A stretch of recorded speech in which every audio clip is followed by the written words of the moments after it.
अस्सलाम वालेकुम। Drama serial परिजात तो आप सब लोगों ने जरूर देखा होगा और शायद ही कोई ऐसा शख्स हो जिसने इस ड्रामा को देखा और इसके सहर में गिरफ्तार ना हो। आज मैं परिजात ड्रामा के हवाले से दो फैक्टर्स पे बात करने वाला हूँ। सबसे पहला फैक्टर ये है कि परिजात इस ड्रामे में एक सेल्फलेस मोहब्बत की तलाश में होता है। वो कहता है कि मैं ऐसी मोहब्बत की नजर की तलाश में हूँ जो कि मेरे पैसे की वजह से ना हो, मेरे स्टेटस की वजह से ना हो, ना ही मेरे सनात की वजह से हो, तभी वो इन्हीं से कन्फेस नहीं करता। और दूसरी चीज कि परिजात जो है इतनी दौलत आ जाने के बावजूद भी एहसास कमतरी का शिकार होता है।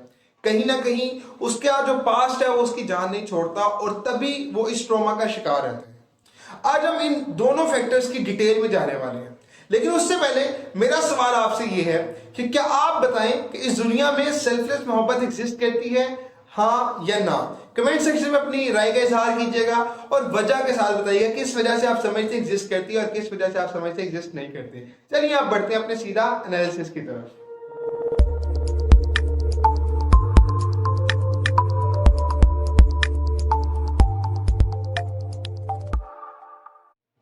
तो सबसे पहले फैक्टर पे बात करते हैं, वो है जी कि परिजात एक सेल्फलेस मोहब्बत की तलाश में होता है। एक ऐसी मोहब्बत की नजर की तलाश में जो कि उसकी दौलत की वजह से ना हो, उसकी शोहरत की वजह से ना हो, उसके स्टेटस की वजह से ना हो और उसके एहसानात की वजह से ना हो।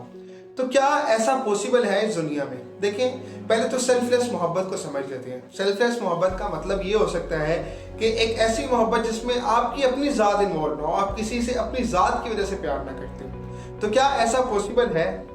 अगर आप पेरेंटल लेवल से लेकर दुनिया के किसी भी रिश्ते को चूज करके देख लें तो कहीं पे भी मोहब्बत आपको सेल्फलेस नहीं मिलेगी। और शायद मैं ये कहना हक में जाने को होगा कि सेल्फलेस मोहब्बत इस दुनिया में एग्जिस्ट करती नहीं है और शायद आखिरत में भी एग्जिस्ट नहीं करती। सबसे पहले बात करते हैं दुनिया में सेल्फलेस मोहब्बत एग्जिस्ट करती है कि नहीं। उसकी सबसे बड़ी रीजन ये है कि अगर आप पेरेंट्स आपके साथ मोहब्बत करते हैं तो इस वजह से मोहब्बत करते हैं कि आप उनके बच्चे हैं, आप उनकी औलाद हैं। हमारे पंजाबी में एक कहावत है कि जो दूसरा बाहर होता है तो सिर पीड़, अपना बाहर होता है तो दिल पीड़। यानी कि दूसरे के बच्चे की रोने की आवाज आए तो वो अक्सर शोर ही लगता है और आपका सर ही दर्द होता है कि यार ये बच्चा क्यों चुप नहीं कर रहा।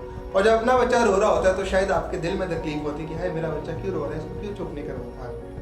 ठीक है, सो ये एक बड़ी जबरदस्त कहावत है। इससे आपको एक रूट एनालिसिस मिलता है कि सेल्फलेस मोहब्बत का वजूद क्या है इस दुनिया में। उसके अलावा आप किसी भी इंसान से प्यार करते हैं, किस वजह से प्यार करते हैं? या आप उसकी पर्सनैलिटी से इंस्पायर होंगे, या आप उसकी दौलत से इंस्पायर होंगे, या आप उसके स्टेटस से इंस्पायर होंगे, या आप उसके रैंक से इंस्पायर होंगे, या वो आपको अच्छा लगता होगा। अच्छा लगता है, किस वजह से आपको अच्छा लगता है, तब आप उसके साथ कनेक्ट हैं। और जो लोग आपके साथ कनेक्ट होते हैं उनको भी आप अच्छे लगते हैं, आपकी पर्सनैलिटी अच्छी लगती है, आपका स्टेटस, आपका रुतबा कुछ भी हो सकता है, वो अच्छा लगता है। यानी कि मैं के फैक्टर को एक्सक्लूड किया जा ही नहीं सकता इस दुनिया से। अल्लाह ताला ने इंसान को डिजाइन इस तरह से किया कि वो सबसे ऊपर प्रायोरिटी अपने आप को रखता है। अगर आप अपने महबूब को भी अपनी सबसे बड़ी प्रायोरिटी रखते हैं तो वो इस वजह से रखते हैं क्योंकि वो आपका महबूब है। आप अपना सेल्फ तो आपका तब भी इन्वॉल्व होगा। तो क्या सेल्फलेस नाली मोहब्बत इस दुनिया में एग्जिस्ट करती है? इसका स्ट्रेट फॉरवर्ड आंसर है नहीं। तो परिजात ड्रामा में यही चीज दिखाई गई है कि वो सेल्फलेस मोहब्बत की तरफ भाग रहा होता है, जबकि आपको ये बात समझनी है कि सेल्फलेस मोहब्बत ना भी कोई चीज नहीं होती। इस दुनिया में किसी वजह से लोग आपके साथ कनेक्ट होंगे तो वजह आपकी जात से ही मुंसलिक होगी और उस वजह की वजह से आपको खुश होना चाहिए। आप ये तो बड़ा फूल सा आइडिया होगा कि यार लोग मेरे पैसे से इंस्पायर ना हो, लोग मेरे रैंक से इंस्पायर ना हो, लोग मेरे स्टेटस से इंस्पायर ना हो। क्यों ना हो? आपने कमाया, आपने अर्न की, इसमें क्या बुरा है? अगर कोई पैसे की वजह से आपके पास आ रही है या लड़की आ रही है, लड़का आ रहा है, तो इसमें बुरा क्या है? इंस्पायर करती है वो चीज उसकी इगोसेंट्रिक को। अगर वो पैसे की वजह से नहीं भी आती तो किस वजह से आएगा? आपको पसंद करती है, तब भी इस वजह से आएगी कि वो आपको पसंद कर रही है, आपका फैक्टर इन्वॉल्व हो रहा है, तब भी इस वजह से आएगा क्योंकि वो आपको पसंद करता है, आपका फैक्टर तो तब भी इन्वॉल्व है। यानी कि मैं फैक्टर आप एक्सक्लूड कर ही नहीं सकते। अब बात करते हैं आखिर में। मैंने बात की थी आखिर में भी सेल्फलेस मोहब्बत नहीं होगी। आप कुरान पाक को उठा के देख लीजिए, पूरी किताब पढ़ लें, आपको समझ लग जाएगी कि अल्लाह ताला जगह जगह पे कहते हैं कि इनामों का राम सिर्फ उन्हीं लोगों पे है जो अल्लाह ताला के आगे सर तस्लीम खम कर देते हैं। यानी जन्नतुल फिरदौस उन्हीं लोगों के लिए है जो अल्लाह ताला के आगे झुक जाएंगे, अल्लाह ताला के इकामात को मान लेंगे और अल्लाह ताला की ही बंदगी करेंगे। अल्लाह ताला उन्हें उस इनामात से नवाजेगा क्योंकि वो रब के बंदे थे, वो रब की फरमाबरदारी करते थे। ठीक है, और जहन्नम में किन लोगों को पहनेगा? जो अल्लाह ताला को झुटलाने वाले हैं। यानी तब भी अल्लाह ताला सेल्फलेस मोहब्बत नहीं दिखाएगा आखिरत में भी। सो दुनिया और आखिरत दोनों जगह पे सेल्फलेस मोहब्बत का वजूद ही नहीं है। सो इस फैक्टर किस वजह से परिजात अपनी एहसास कमतरी को भूल नहीं पाता? सबसे बड़ी रीजन ये है कि परिजात अपने माजी को भूल नहीं पाता। उसी वजह से वो एहसास कमतरी के माजी से नहीं निकलता। वो जी तो आज में रहा होता है लेकिन अपनी माजी की बेस पे अपने आज को जज कर रहा होता है और माजी की बेस पे अपने फ्यूचर को जज कर रहा होता है। इंसान जो है ना बड़ा अजीब किस्म की क्रिएचर है। ये माजी के हालात को देखकर फ्यूचर के फैसले करता है कि मुझे फ्यूचर को किस तरह से लेके चलना है, आज को किस तरह से जीना है, और कहीं ना कहीं ये उन माजी की तल्ख यादों को भी उनके साथ ही मिलाता है। ये जब भी एनालिसिस करता है तो ये नहीं सोचता कि आगे आने वाला फ्यूचर ब्राइट होगा। मोस्ट ऑफ द टाइम हम नेगेटिव ही प्रिडिक्शन करते हैं अपने पास्ट नेगेटिव एक्सपीरियंसेस को लेके। सो यहीं पे सबसे बड़ी गलती परिजात भी करता है कि वो अपने जो है नेगेटिव एक्सपीरियंसेस को समझता है कि आगे नेगेटिव एक्सपीरियंसेस ही क्यों होने वाले हैं। हालांकि उसको बताया भी जाता है कि इंसान की शख्सियत जो है वो सब कुछ बदल जाती है उसकी दौलत और उसके शोहरत से, उसके स्टेटस से, लेकिन फिर भी वो इसको एक्सेप्ट नहीं कर पा रहा होता। अब आपके लिए क्या सीख है, आप किस तरह अपने माजी को अपने माजी में रख सकते हैं? सबसे पहले तो याद रखिएगा, जिंदगी एक दरिया की तरह है। दरिया का काम क्या होता है? दरिया कंटिन्यूसली बहते रहते हैं। अगर आप दरिया के पानी में अपनी फिंगर टच करें ना तो उस सेम पानी में आपकी फिंगर दोबारा टच नहीं होगी। अगली बार जो आपकी उंगली को गीला करेगा ना पानी वो होगा जो दरिया में पीछे से आ रहा होगा, यानी कि जो पहले जिस पानी को आपने टच किया वो पानी गुजर चुका होगा, आगे जा चुका होगा। इसी तरह जिंदगी इवेंट्स की सूरत में बनती है। एक इवेंट दूसरे से मुख्तलिफ होता है, दूसरा इवेंट तीसरे से मुख्तलिफ होता है, और आप जिंदगी को रोकते कब है? जिस तरह दरिया के पानी को आप डैम लगा के रोकते हैं ना, या बिराज लगा के रोकते हैं, इसी तरह आप अपने माइंड में बिराज, अपने डैम लगाते हैं माइंड में, और उसके जरिए से अपनी जिंदगी के इवेंट्स को रोकते हैं। एंड जब आप उन डैम्स को, उन बिराज को, जो कि आपको समझ आ जाएंगे आपने खुद लगा के अपनी जिंदगी को रोका, उनको छोड़ देंगे, उनको आजाद कर देंगे, तो आपकी जिंदगी एक फ्लो में चलना शुरू हो जाएगी।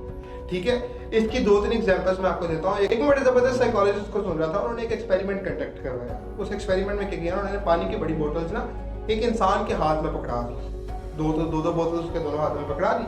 अब उसकी तरफ चॉकलेट्स फेंकना शुरू की। अब वो क्या था जी, पानी की बोतल उसके हाथ में थी, हाथ तो उसके खाली नहीं थे, वो चॉकलेट्स को पकड़ नहीं था पाया, चॉकलेट्स गिर जाती। फिर उन्होंने मजमे से खिताब किया, उन्होंने कहा कि जिंदगी की मिसाल इसी तरह से है। आप अपने इन बोतल्स को अपने पास ट्रॉमास के साथ तशबीह दीजिए। आपने उनको हाथों में पकड़ा और जिंदगी आपकी तरफ अपॉर्चुनिटीज फेंक रही है, बट आप उन अपॉर्चुनिटीज को ग्रैब नहीं कर पा रहे क्योंकि आपने अपने माजी के साथ अपने हाथों को बांधा हुआ है। सो जब आप इस बोतलों को, अपने माजी को पीछे छोड़ देंगे, जहां पे वो था उसी जगह पे छोड़ देंगे, उसकी रिस्पेक्ट करेंगे कि ठीक है जैसा भी था माजी था, और आने वाली जिंदगी के लम्हात को एंजॉय करना शुरू करेंगे, उन अपॉर्चुनिटीज को ग्रैब करना शुरू करेंगे, तो तब आप जिंदगी में बहुत आगे बढ़ पाएंगे, बहुत जबरदस्त तरीके से आप आगे जा सकेंगे। ठीक है, एग्जाम्पल मैं देता हूँ आपको इशफाक अहमद साहब की। इशफाक अहमद साहब फरमाते हैं कि हमारी मोस्टली मिसाल ना उस बच्चे की तरह की होती है कि एक बच्चा खड़ा हुआ था खिड़की के पास, और खिड़की के नीचे देख रहा था एक बिल्ली को, और बिल्ली को देख के डरता जा रहा था। कहते कि मैं उस बच्चे को कह रहा हूँ कि यार ऊपर देखो मौसम कितना सुहाना है, मौसम कितना जबरदस्त है, मौसम से एंजॉय करो, लेकिन वो फोकस उसका कंटिन्यूसली उसी बिल्ली की तरफ था। वो कहते हैं कि जिंदगी नो डाउट हमारे पास जितने अच्छे वो हालात क्यों ना लेके, जितनी अच्छी हमारी जो है हमारे लिए लम्हात क्यों ना लेके, लेकिन हम उस बच्चे की तरह उसी बिल्ली पे फोकस कर रहे होते हैं, उसी पास्ट ट्रॉमास पे फोकस कर रहे होते हैं, और आज के मजे को और फ्यूचर के मजे को उसकी वजह से खो देते हैं। याद रखिएगा, माजी था, हाल है और मुस्तकबिल होगा। तो जो था वो गुजर चुका, जो है वही है, जो होगा वो देखा जाएगा। सो आपको अपने आज में जीना है, आज को फोकस करना है। और दूसरी वजह मुझे क्या लगती है परिजात के एहसास कमतरी की, वो एक प्रॉपर साइकिल से नहीं गुजरा। पहले बहुत लोअर क्लास था और एकदम से अपर क्लास में चला गया, एकदम से एलीट क्लास में चला गया। जब आप एक प्रॉपर साइकिल से ना गुजरते तो तब शायद आपको अपनी मेहनत का दराक नहीं होता, और तब शायद आपकी मेहनत जो है आपकी एहसास कमतरी को छुपाने का एक बहुत बड़ा जरिया बनती है। क्यों? क्योंकि आप उस वेल्थ को, उस दौलत को, स्टेटस को अर्न करते हैं, जो कि इस ड्रामे में अर्न करता नहीं दिखाया गया, तभी उसमें एहसास कमतरी का मादा खत्म नहीं हुआ। ठीक है, सो ये मेरे कुछ एनालिसिस थे परिजात ड्रामे के हवाले से लेके। आर्ट तो मैंने परिजात ड्रामे के लिए, लेकिन मैं चाहता था कि मैं जिंदगी के आपको बहुत अहम लेसन दूं। तो उम्मीद करता हूँ कि आपको ये लेसन पसंद आया होगा। पसंद आया तो ऐसे लेसन के लिए इस चैनल को सब्सक्राइब करके इस फैमिली का हिस्सा बन सकते हैं, क्योंकि ये सफर चलता रहेगा उम्मीद से जीत तक।